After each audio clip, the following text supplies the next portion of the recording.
soon for a live Q&A.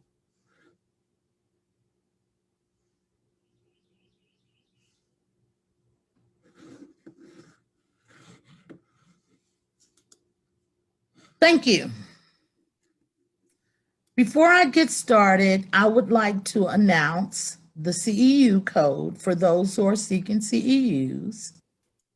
The code is capital C, capital T, lowercase y, I, capital I, C. If you were unable to get the code, it will be in the chat as well.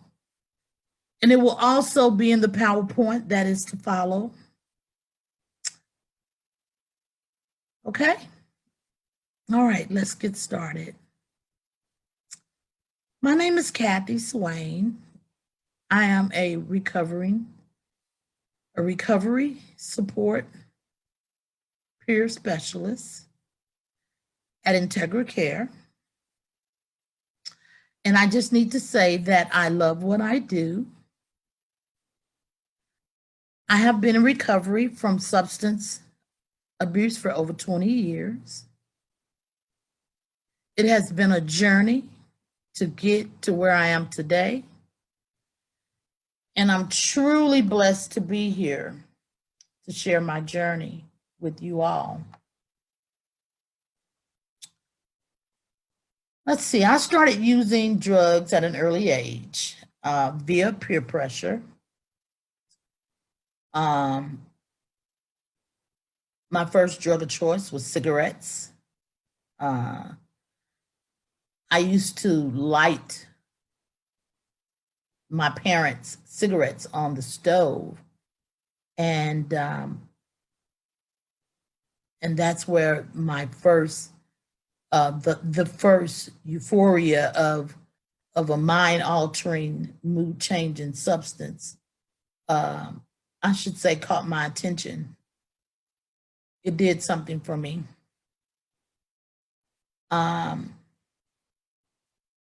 So I was a part of the in crowd. I was a cheerleader.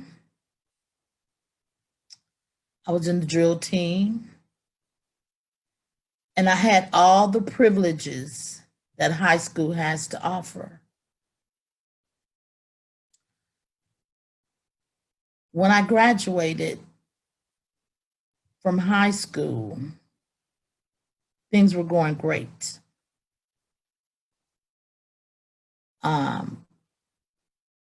I was truly living my best life. I had a good job, a nice fancy car, and was attending Austin Community College. I really, really, really believed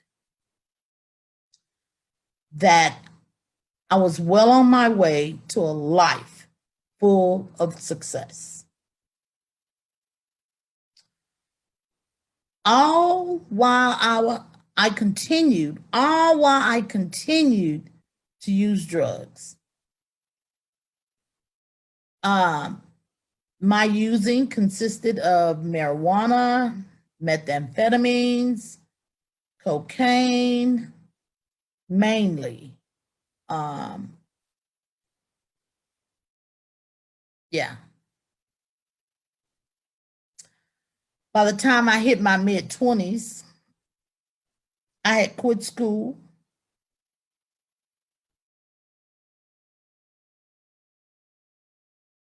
My substance use had increased. And it had become very hard to maintain a job.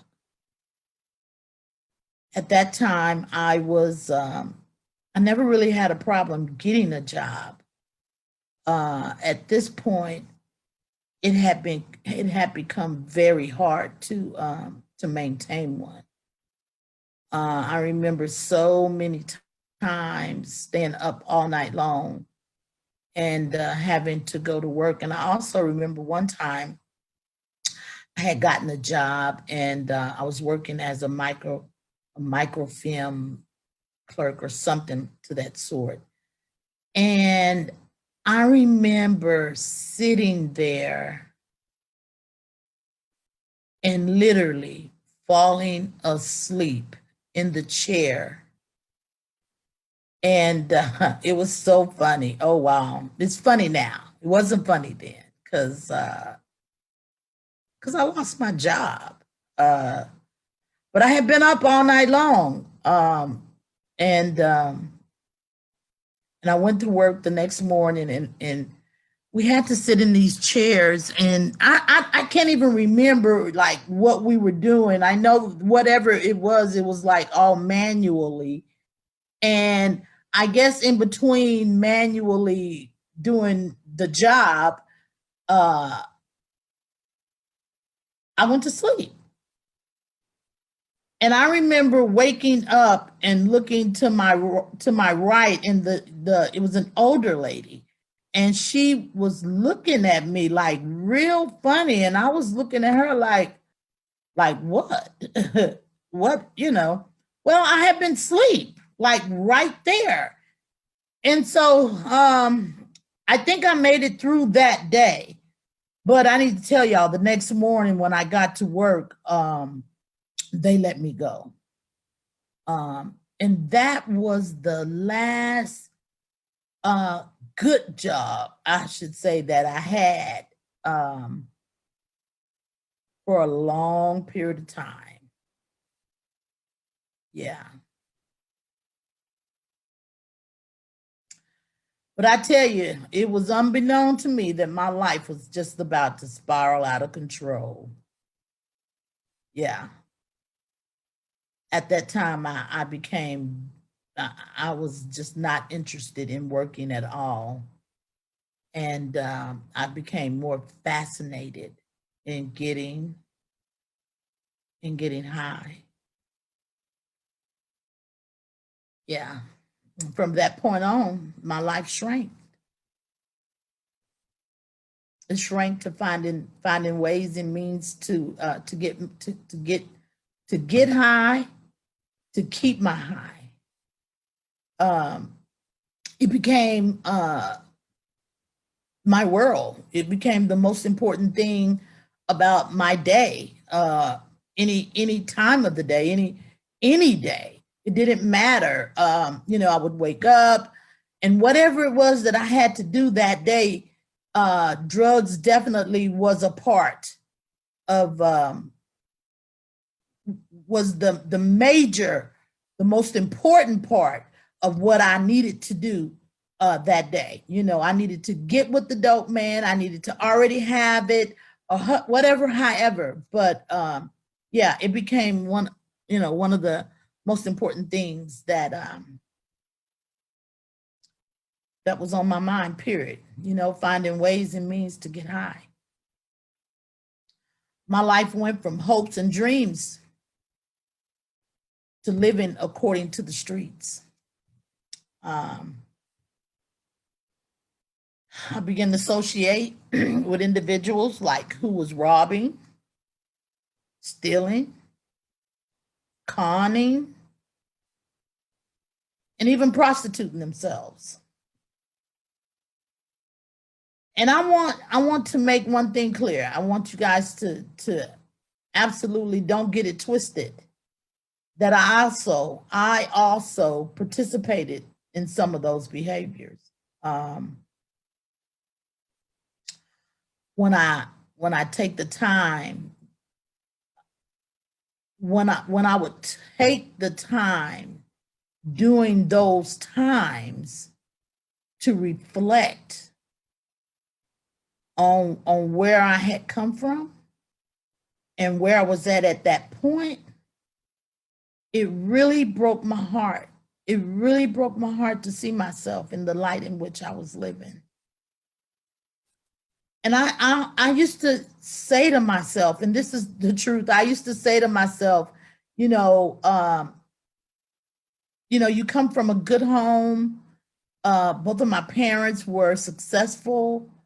You know, you didn't come necessarily from across the tracks, if you understand what I'm trying to say.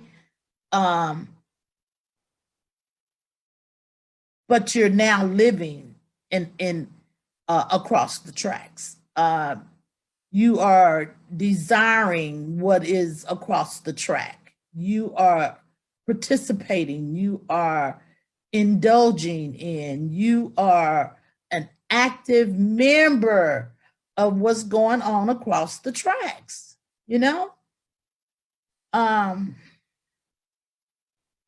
yeah, it really broke my heart to see myself come from like living in a nice 4-bedroom home, brick home, um, to living on the streets. Yeah. Um,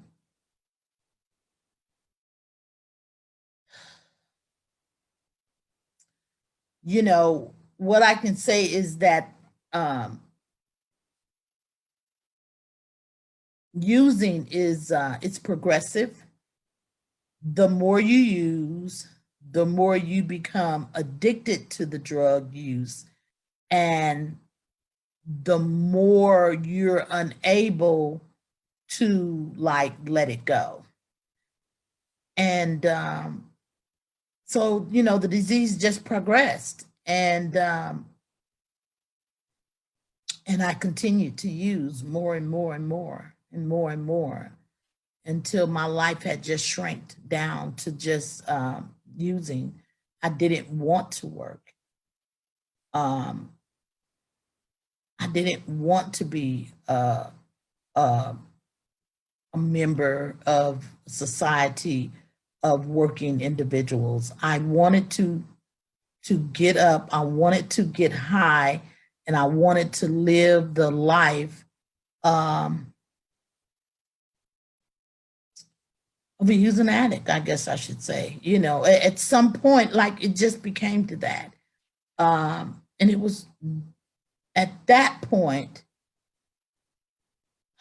after the progression of the disease had taken its effect on my mind and my body and my spirit, I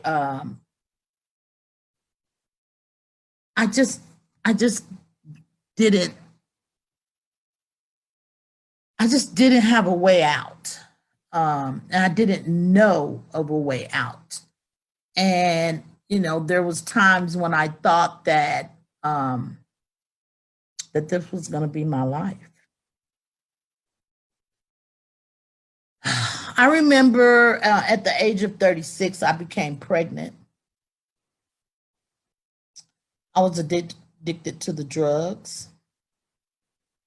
I couldn't stop using. I was living the lifestyle. I was living the lifestyle of the streets.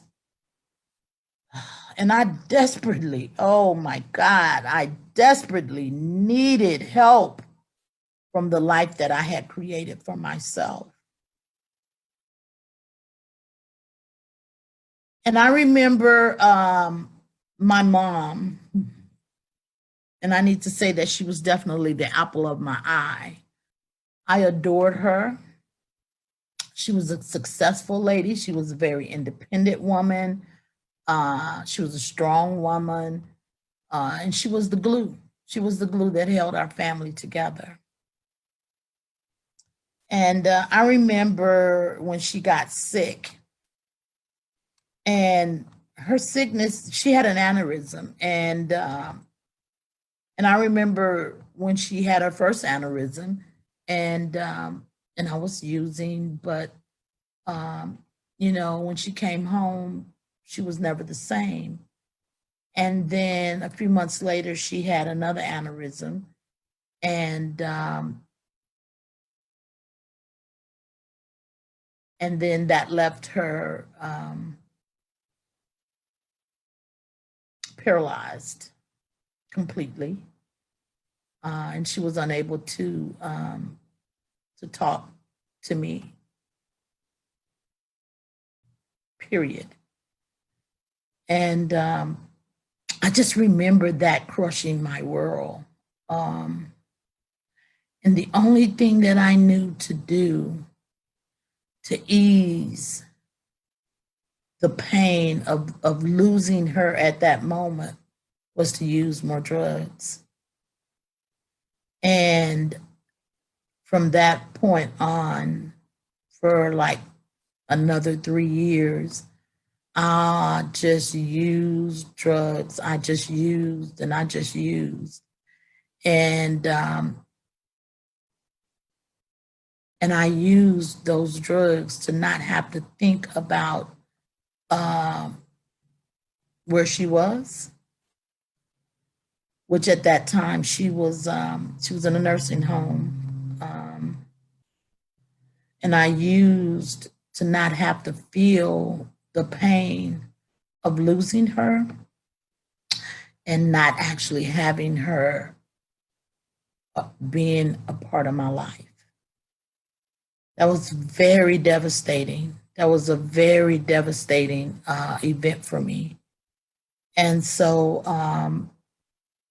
you talk about spiraling out of control. I completely spiraled out of control when it comes to drug using. I used, oh God, I used.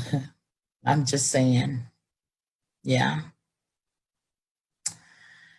So, I used for another 3 years. And then at the age of 36, I became pregnant. Couldn't stop using those drugs.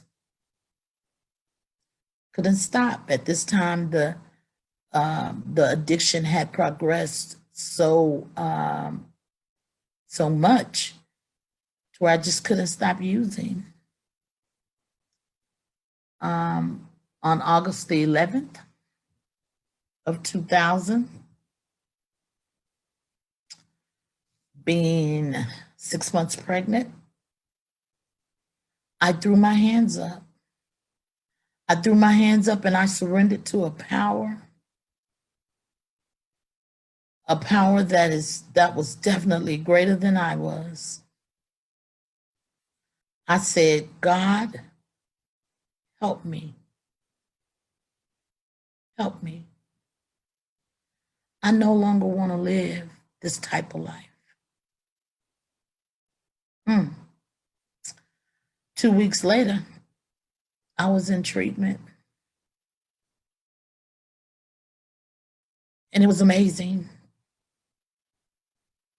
Because the moment I walked into that treatment facility, I never had an obsession to use again. Never. And to this day, I can say that I have never had an obsession to want to use any type of mind altering, mood changing substance. While I was in the treatment facility, I was introduced to a 12-step program. And I need to say that program changed my life forever.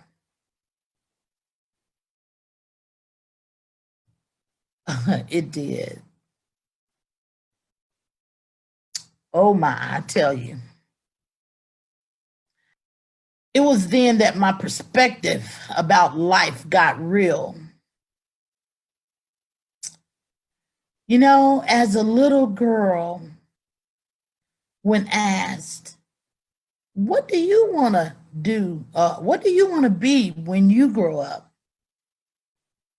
I never said I want to grow up and become an addict.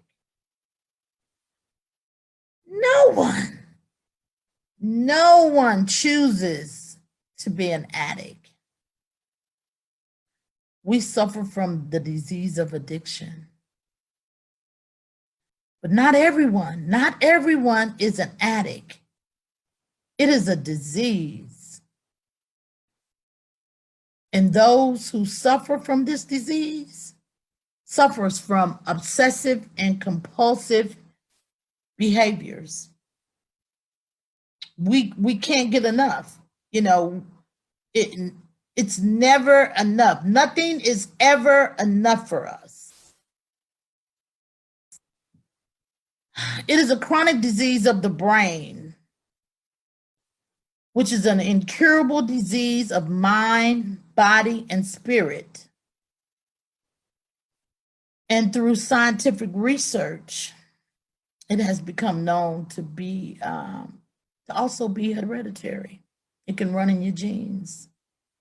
If there's alcoholics in your family, it's a great possibility that you could become an alcoholic as well.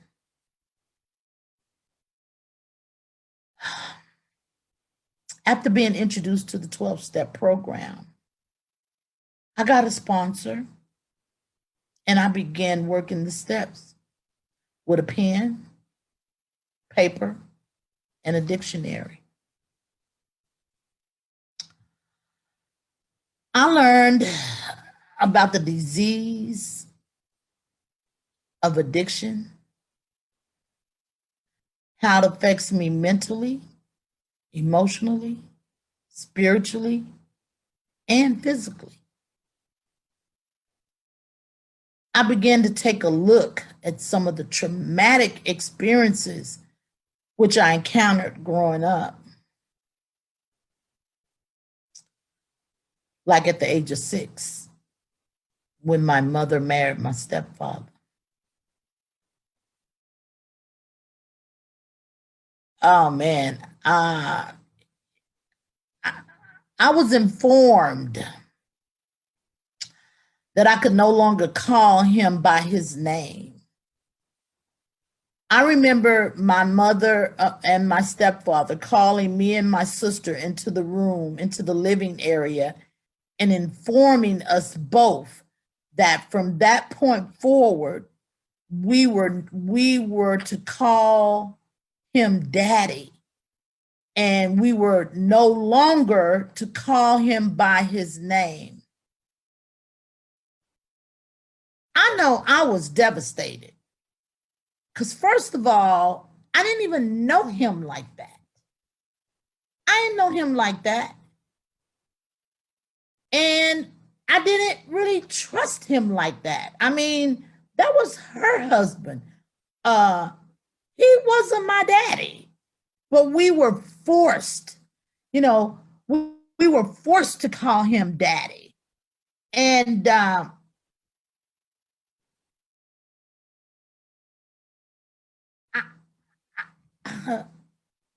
I hadn't even developed a liking to him, or I wasn't even at a comfort level with him to where I felt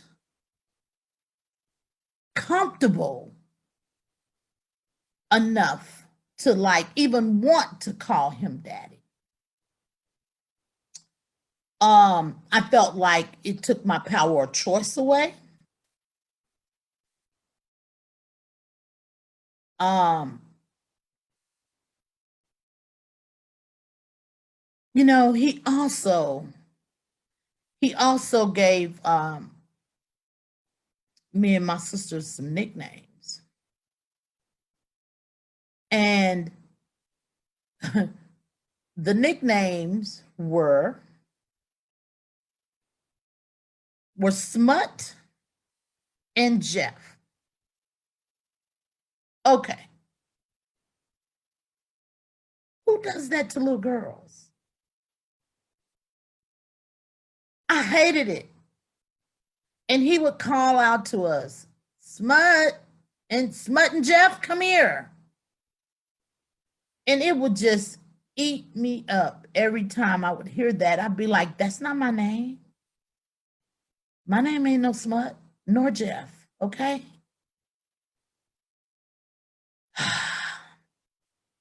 But for me, that was the first traumatic experience which affected my mind. It affected my body. It affected my spirit. Okay? I felt I had no protection from this man, from my mother. because when they called us into the room, like, and we were informed of what we were going to be doing from that point forward, she just looked. She never said a word. And I know me and my sister looked like crazy. We were young girls. I was 6 and she was probably 7. But she didn't respond to our feelings or what we were, she just didn't respond. She just looked. And so, from that point forward, I began to secretly make decisions to get the results that I desired.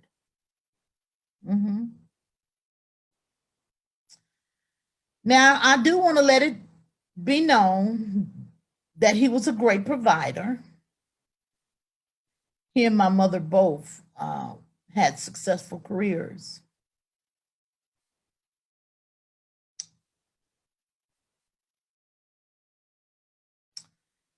But, my stepfather was very emotionally unavailable. He was a good provider, but he wasn't emotionally there. And you can feel that. He never said, I love you. He never said, I cared about you. There were no hugs. There was no, he was a disciplinary, ex-military. So, everything was hard. Everything was strict, serious. He very rarely laughed and talked, and he was just very unemotionally available. And yeah. So that was my first traumatic experience. There was many experiences after that.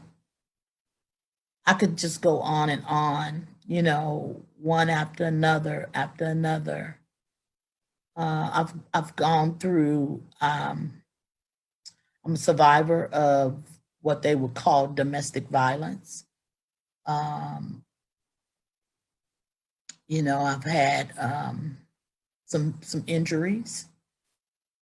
I've had some life situations. I remember my son at the age of 2 setting my mother's house on fire. There was, I remember on Christmas Day, December 25th, I believe it was 1990, maybe 4, 95, somewhere in there. Airplane crashed into our home. That was devastating as well. And it happened on Christmas Day. The wing of the airplane crashed into the bathroom. I truly have a story to tell about that, but I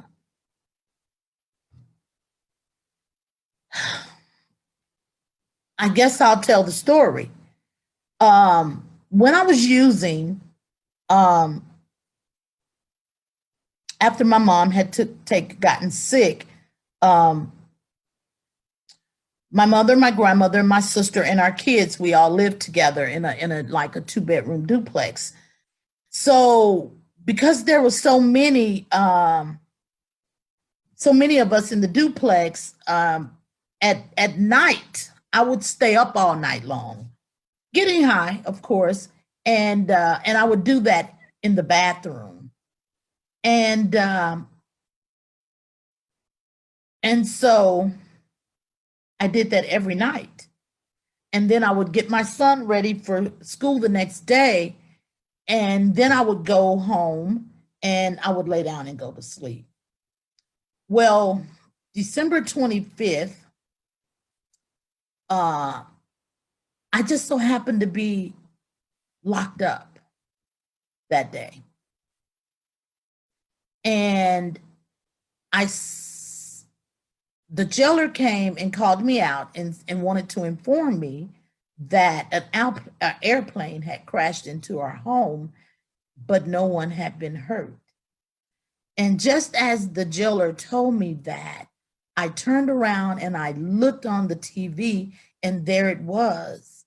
An airplane had crashed into our home, and I saw my grandmother and my sister and my niece, my nieces, all on TV. And I thought, oh my God, like I was devastated.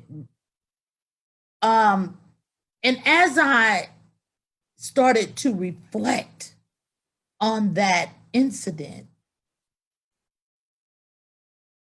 and I was told once I returned home that the wing of the airplane had crashed into the bathroom, the one place where I would have been if I would have been there. It didn't hit any other parts of the house. It was a small plane and a private owner plane, and the wing of the airplane crashed down through the roof of the bathroom.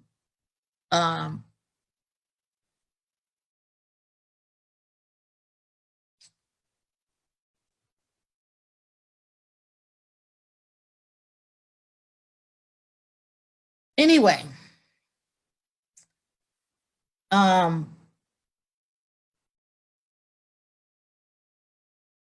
I just knew. I just knew at that point that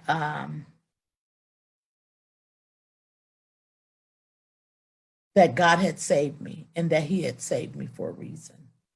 Because if I would have been there, I would have been in that bathroom, and I may not have been here today. Anyway, moving forward. So my recovery journey includes the 12-step program. It includes mentorship, and it includes therapy. In our culture, there are stigmas and unhealthy beliefs attached to mental illness and therapy. We don't go to treatment or therapy until the bitter end. We don't talk about what's going on with us or what's going on in our households. We're told a lot of the times, don't pay attention to Uncle Jim or Aunt Kim. Don't pay them no mind. They just sick. When they're either suffering from alcoholism, drug abuse, or some type of mental illness, it's usually just kind of pushed under the rug and kept quiet. We're told that we're strong, we can handle it, suck it up, don't let them see you sweat, those type of things. All these things have hindered me. All these things have hindered men and women in our culture from learning and living healthy lives. Yeah.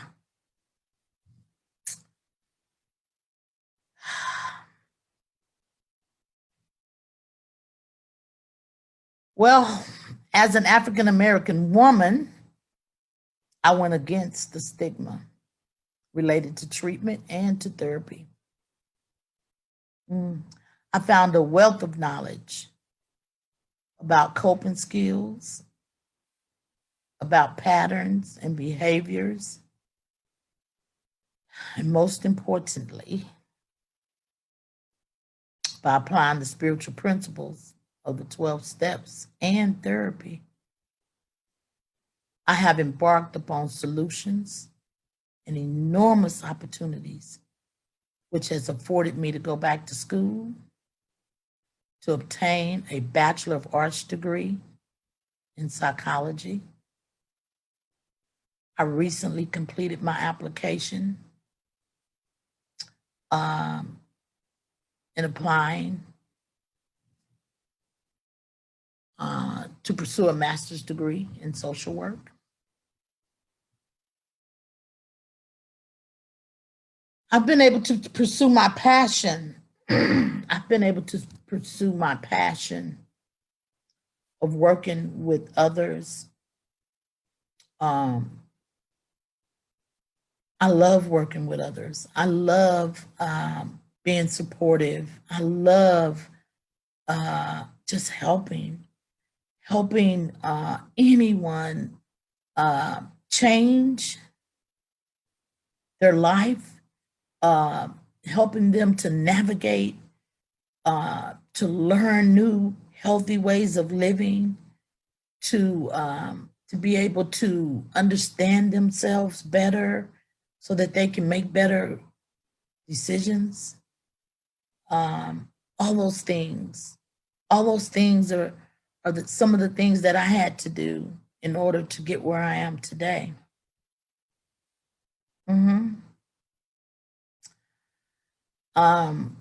Today, I work in a treatment program as a recovery support specialist.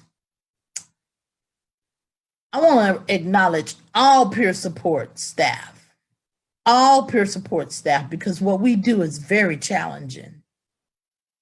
We support and meet the needs of those who are seeking recovery and those who are not seeking recovery. Yeah, we advocate on their behalf. We walk with them through the processes of their own individual special needs. We listen, we empathize, we communicate, we advise, we comfort, we support them. And most of all, we build rapport with individuals on a level in which they understand and that they appreciate. And that's real important. That's real important. I need to say that I am embarking upon a journey of like becoming a life coach. My desire is to help those who want and desire a way out of hell into a full life of success and opportunities.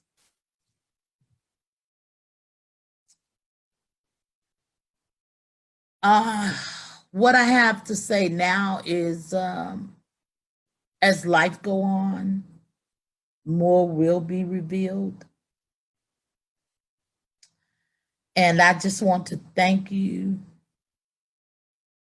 I just want to thank the Central Texas African American Family Support Conference. Thank you for allowing me to share myself, a little bit of myself. Thank you, with you all. Sure, all of those things can.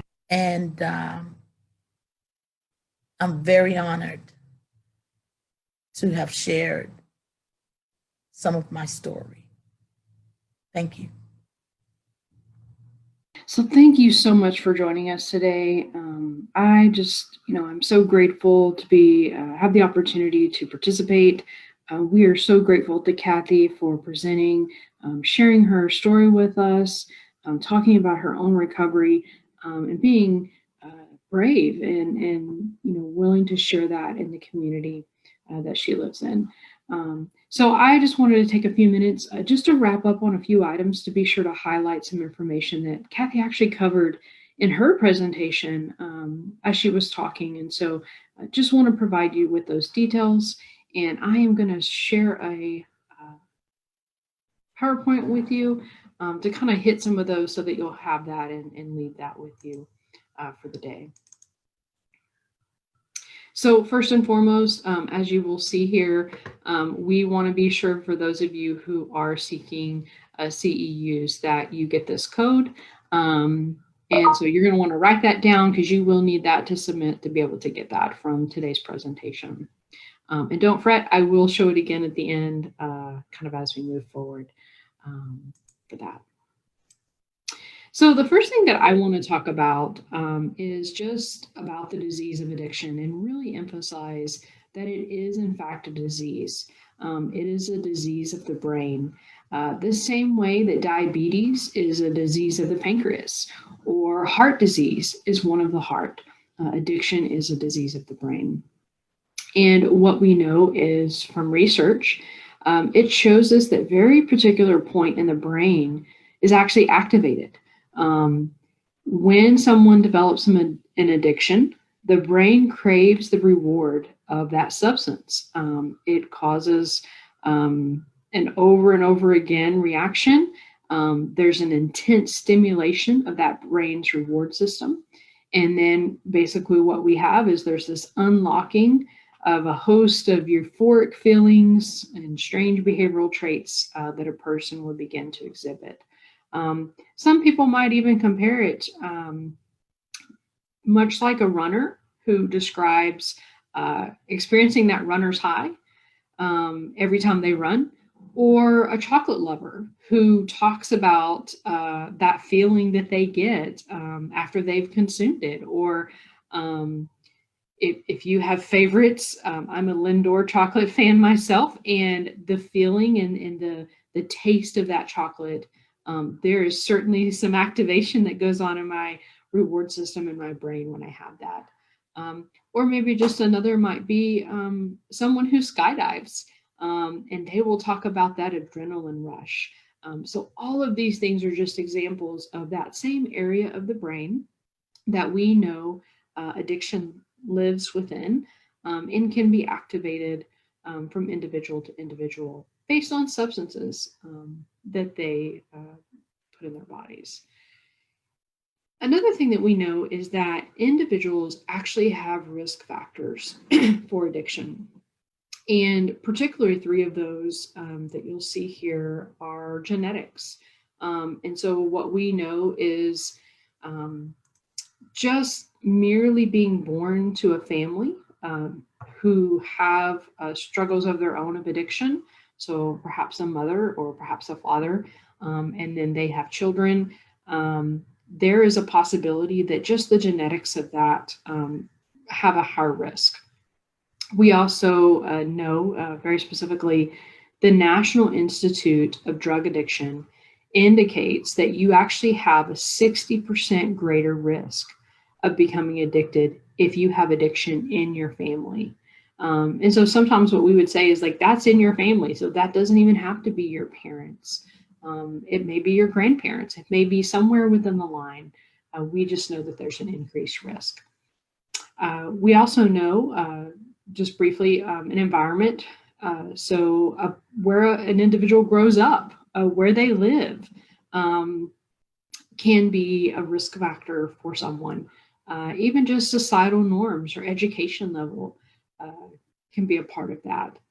And then lastly, we kind of talk about the drug of choice, the substance that an individual partakes in, how long they use it, what is their ability to access it. Obviously, easier access is going to have a much higher risk factor because they can get it repeatedly.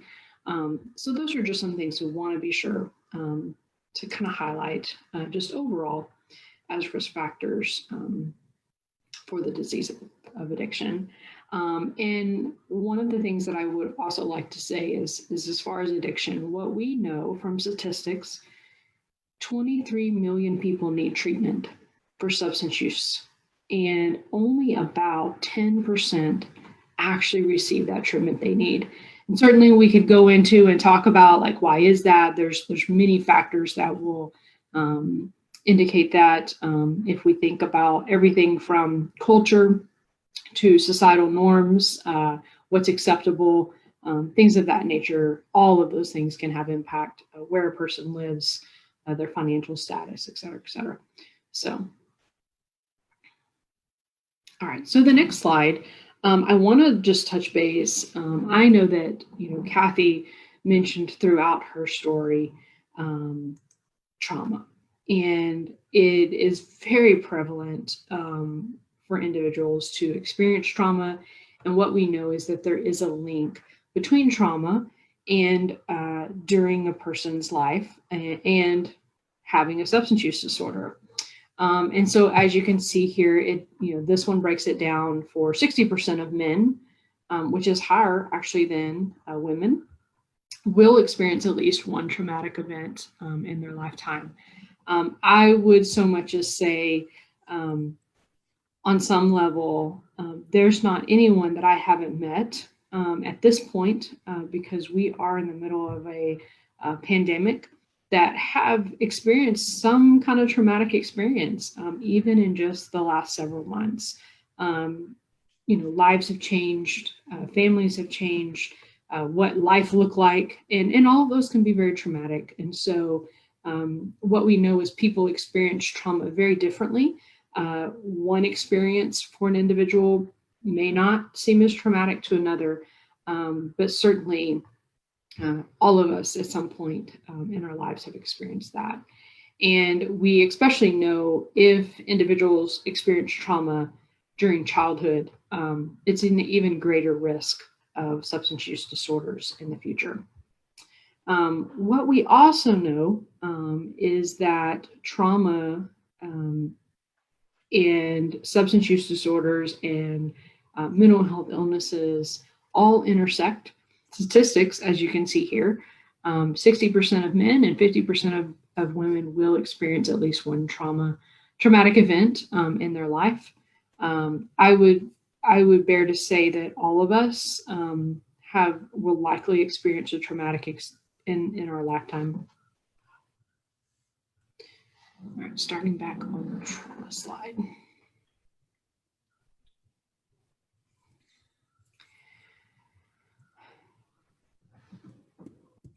So the next slide that I want us to just take a look at here is regarding trauma. So what's the big deal? We hear about trauma all the time. And much like Kathy shared in her story, she experienced trauma. Probably a lot of traumas that she may not have even spoken about, or maybe doesn't even realize that she experienced, just kind of throughout her journey. And so I really just want to highlight how trauma is so correlated to substance use disorders. And in what we see, I would even bear to say that we've all experienced a traumatic experience just through the pandemic of COVID-19, just in the past year. So merely being a part of that and living out our lives, we have all experienced that traumatic event. So certainly we know that people who have trauma have a higher likelihood of developing a substance use disorder. We also know that substance use disorders are highly comorbid with disorders such as post-traumatic stress or other mood-related disorders like depression or anxiety or bipolar. And just some additional statistics, more than a third of adolescents with a report of abuse or neglect will have a substance use disorder before the age of 18. And 1 in 8 high school seniors report use of drugs. So many of them under the age of 18 have already had reported drug use that could be impactful for their futures. And then the next topic, just kind of touching base, just talking about, I use the word comorbid. And so what I mean by that is an individual who has both a substance use disorder and a mental illness or mental health disorder, and just the intersection of that with trauma, as you can see here on the slide, what that can look like for people. And very often, I can tell you, in my clinical experience for over a decade, I see people, very high percentage of people that kind of hit that intersect of all three. certainly the other way, having a traumatic event as well as an addiction, or having trauma in psychiatric. It's very rare that I meet individuals who've had one or the other and have not had trauma. And so, I think this is a great way to show how those come together. And then what I would just say, as far as statistics, as you can see here, 7.7 million people have co-occurring mental and substance use disorders. And again, we're not saying that one caused the other. It can certainly be very difficult to determine which came first. And maybe at the end of the day, it doesn't matter. I think that the importance is that both are treated. And when both are treated, that is when we see higher success rate for an individual reaching their recovery. So, and just to kind of put it a little bit differently, what this means is that 1 in 4 adults with a mental health disorder also have a substance use disorder, by the percentages here that you can see, that it breaks it down. So I think it's important. It's a very strong correlation that we're experiencing. All right. And then lastly, obviously I've been working with Integral Care for a very long time now, and I specifically have a passion for medication-assisted treatment, or we like acronyms, so we use the word MAT. And very specifically, I work within our opiate department per se.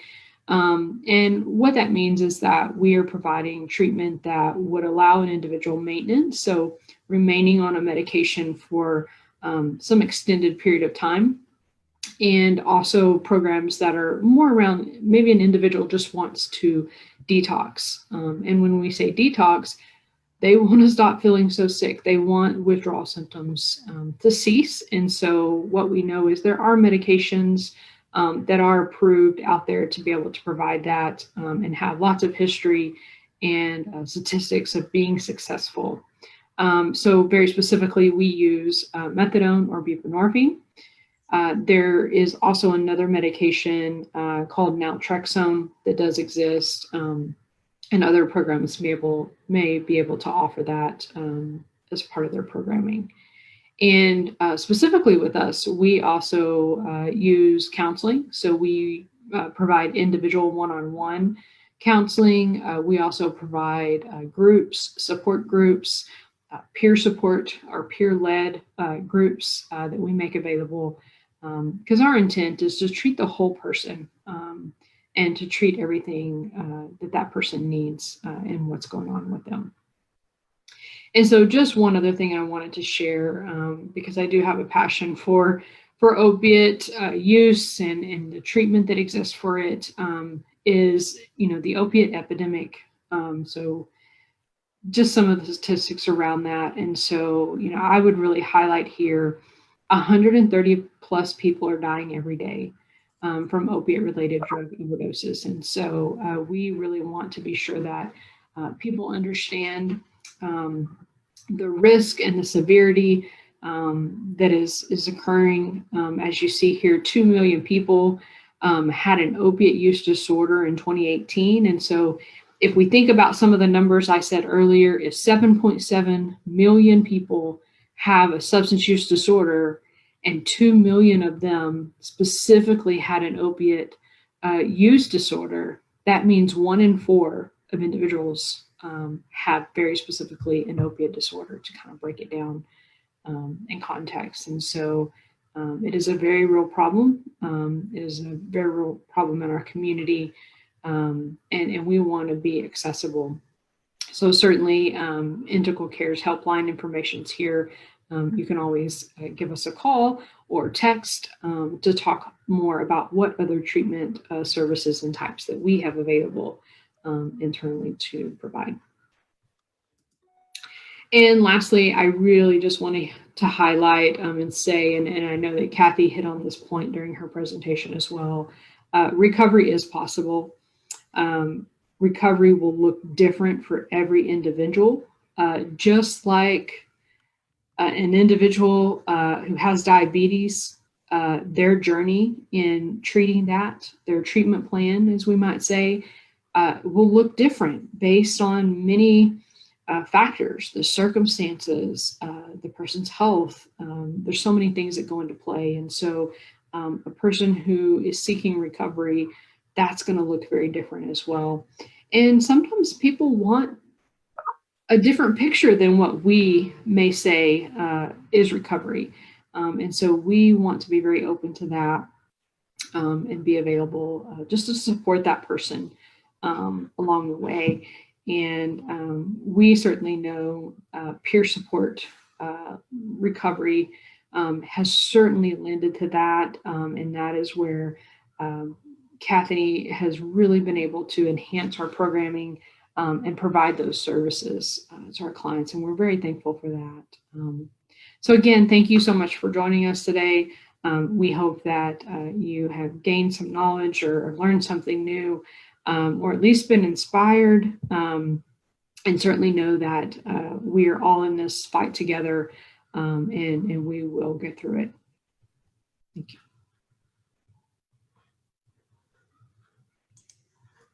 Thank you so much, ladies, and welcome back.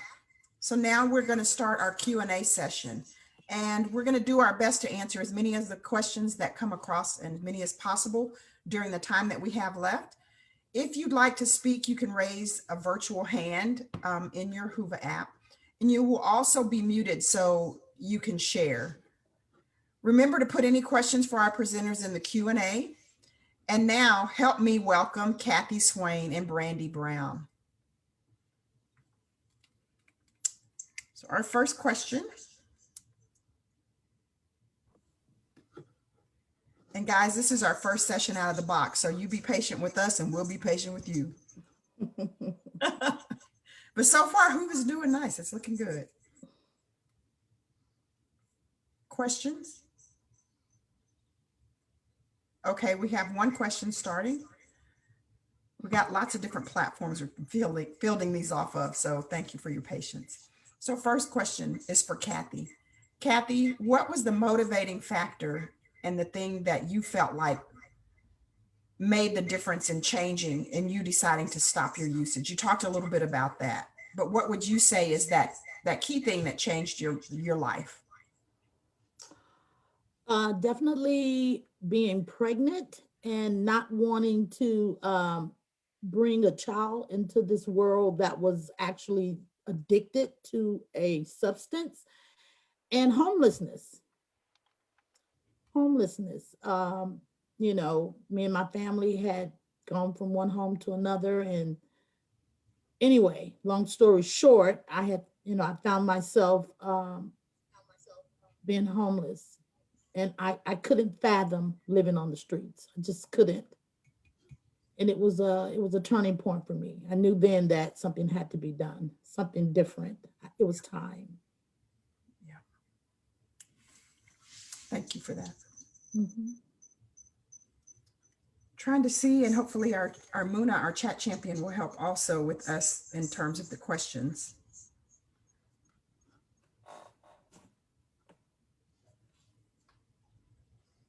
Other questions? Okay, well, I guess I just get to ask all the questions then.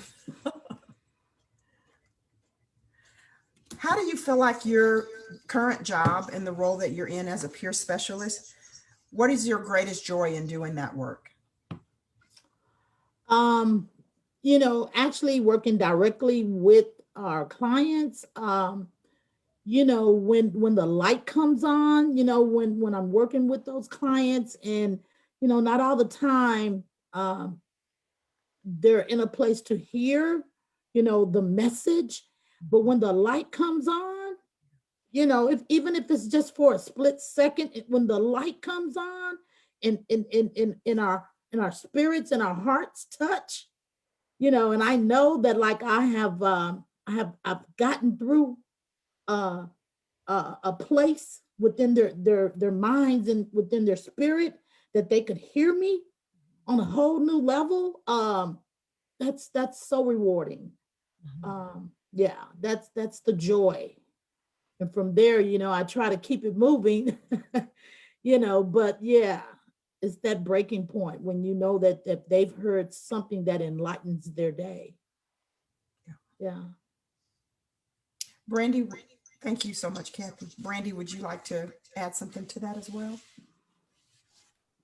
I would just echo, I'm very fortunate to be on the end of being able to see the work that Kathy does on a day-to-day basis and talking with the clients and just being real. And that, what I would say about Kathy is like, that's probably one of my favorite characteristics about her is Kathy is real. She is who she is all the time.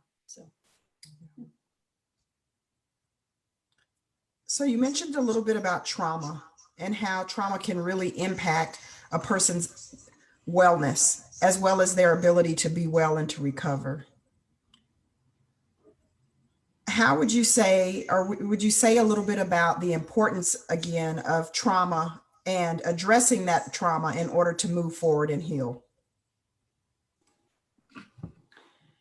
Certainly, what we know is basically everyone that we come in contact with has some kind of trauma, and sometimes very, very severe trauma from individuals who also have substance use. And a lot of times we will refer to it as it's just kind of a circle and a cycle. And so until an individual can begin to address that trauma in whatever format that might be that works best for them, that's when we typically will start to see more of a recovery, more of a substance to a change within their life.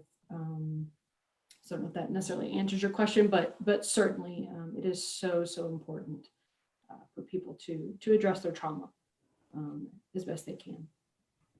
Absolutely.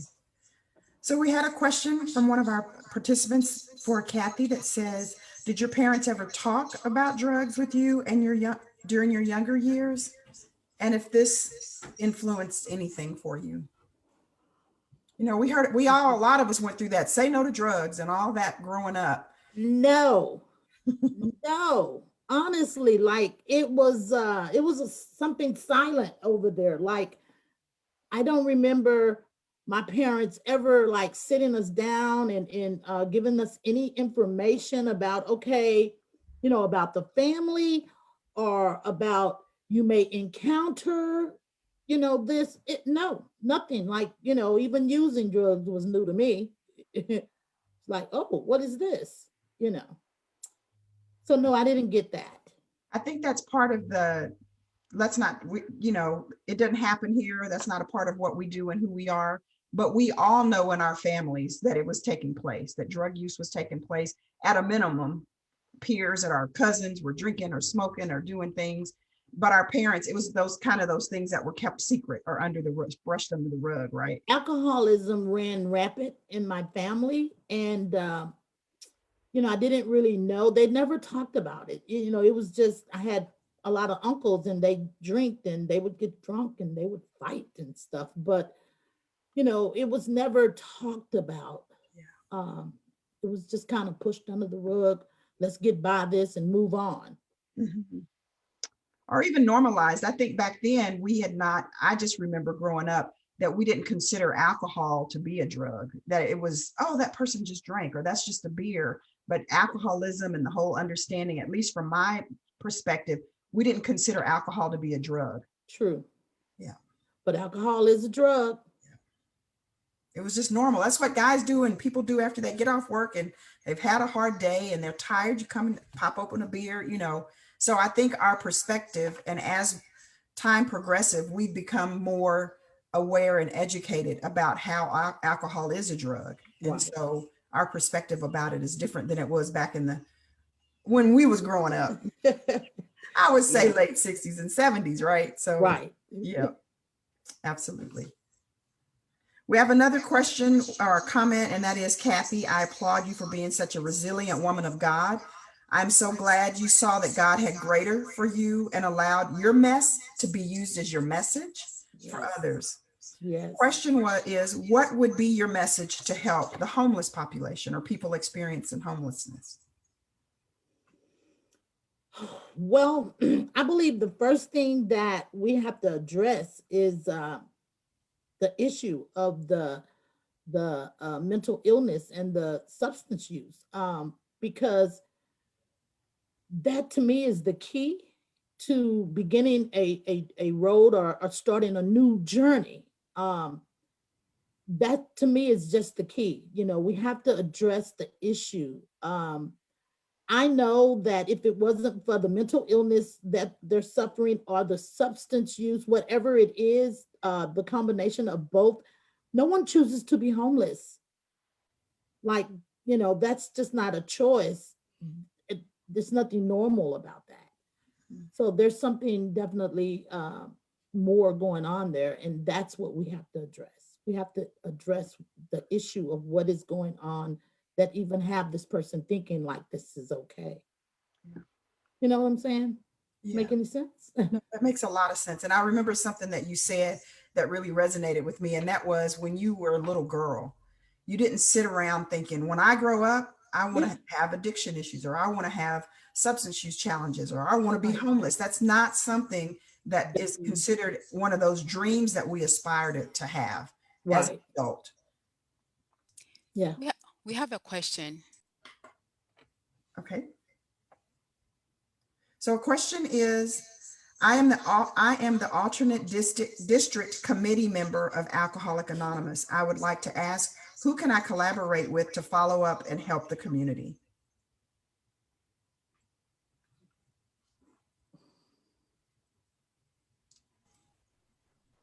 Certainly, you're more than welcome to reach out to me, and I can connect you at least inside of Integral Care with our practice administrators to get connected to talk, because we certainly have lots of substance use programs, and we would welcome 12-step programs to be a part of that as much as we can. So, please message me or reach out, email me, however, and I will get you connected. All right. Question from Cassandra. Mhm. That was from Cassandra, yes. And we have another question that came in, and it's for Brandee. What's your advice for people who want to seek help for themselves or for their loved ones, but their loved one refuses to get help? I think that's a question for both of you. How do you help someone that is not ready or doesn't recognize that they need some assistance? Yeah, that's certainly a question for both of us. And I'm sure probably I know what Kathy will say. I would just say from my end, it's all too common, unfortunately. We see that often. We get lots of phone calls. And certainly there are resources out there for family members that I'll let Kathy kind of talk about in the community that can kind of assist with that, because we know it's, addiction sometimes is within the family. So even if you're not the person who's using the substances, in some manner you are being impacted. So I think it's that there's lots of things we could kind of go through and talk about specifically, but finding support for yourself, I think, is probably number one.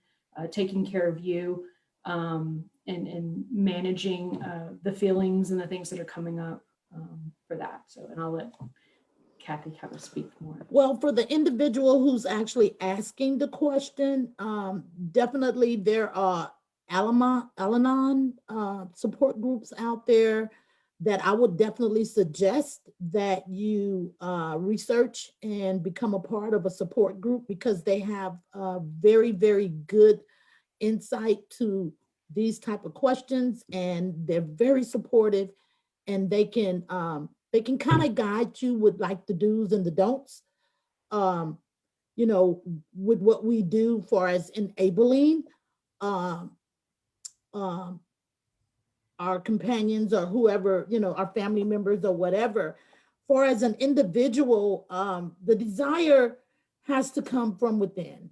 It is a within driven desire that they no longer want that. But I need to tell you this, that if you can just get them or that individual to agree to some type of treatment facility, some type of 12-step program, because all it takes is a seed to be planted. just to plant a seed, to get to hear it, to plant a seed, and then you continue to plant those seeds. And one day, because the seed has been planted, that individual, when the light comes on, the hope is that they'll know where to go. Yeah. They'll know where to go. They'll know how to seek the help that they need when they get to that point. That's real. Yeah. Mhm. Thank you. We have another question, and it's for Kathy. Did your drug use affect your child in her growth? And did you have to get her any therapy? So how did it impact your daughter? Well, of course, I would like to say no, but that would be a lie. Yeah, it did. I mean, for as physically, she's healthy. Mentally, I mean, she's a very smart girl, but she does suffer from some mental illness. Some depression. Some those things that affects her self-esteem and her worthiness and those type of things. And she's a little antisocial. But yeah, and I've had to get therapy for her, just for her own individual, what's going on individually inside of her. Yeah, I have. Yeah. Thank you for that. And either of you could answer, how do you think COVID-19 is impacting people with substance use conditions?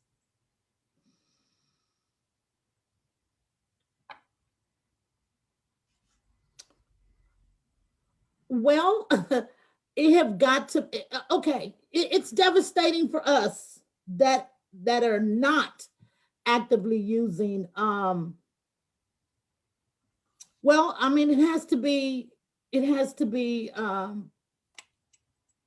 even more devastating because just the lack of resources, the lack of things that are available on a normal basis. Just like, let me just say, like treatment. Treatment was so available, under normal circumstances. As per now, you got to sit at the phone, you got to make phone calls, you got to set appointments, in almost every area of our lives. And that's not something that active addicts want to do, nor do they have the time to do that. So I'm sure that that it has greatly impacted their lives as well. That's my intake on it. Go ahead, Brandee. Yeah, and I would just add, what we know, there's lots of briefs that have come out recently just about opioid overdoses have skyrocketed during the pandemic, because you can imagine, people are inside and not able to go out. And then even with our resources for treatment, kind of like Kathy mentioned, trying to run a program during a pandemic when we're being asked to social distance and we're being asked to reduce the number of people we have. So you can imagine in the community residential programs, instead of having 20 beds, they're having to reduce that down, to 10 or whatever is feasible. You're trying to keep not only your clients safe, but you're trying to keep your staff safe. And so definitely as a recovery community, we've had to get very creative to be able to still allow people to access the treatment. But, sometimes even just having to talk on a phone, you don't necessarily get that personal feel that you would if they could just walk in the door and talk to someone. So engagement can sometimes be more difficult. We've definitely seen that. It's taking longer to get people to show up and that kind of thing, engage. So, yeah. We had another question about, it says, my mom, just more of a comment that this person's mom did the same with us, and that she made her call her new husband dad, and that person just shared that they hated that impacted it. Yeah. Yeah. I think part of the challenge is, and you can talk to this, Kathy, is that as a child, I think it probably makes you feel like, well, what about my dad, my real dad, Right. Well, for me, that was my first thought was, okay, he's not my dad. But not only was he not my dad, you know, when it happened, it was like 2 or 3 days after they got married. Well, she had been dating him for a period of time. I didn't know him like that. You know, like the relationship between my stepfather and me, they didn't give us time to even warm up or develop a sense of comfort or a sense of trust or a sense of love Mhm. for him. You know, it was like, okay, you're gonna do this and this is what it is, and all the rest comes later. Well, it took me years.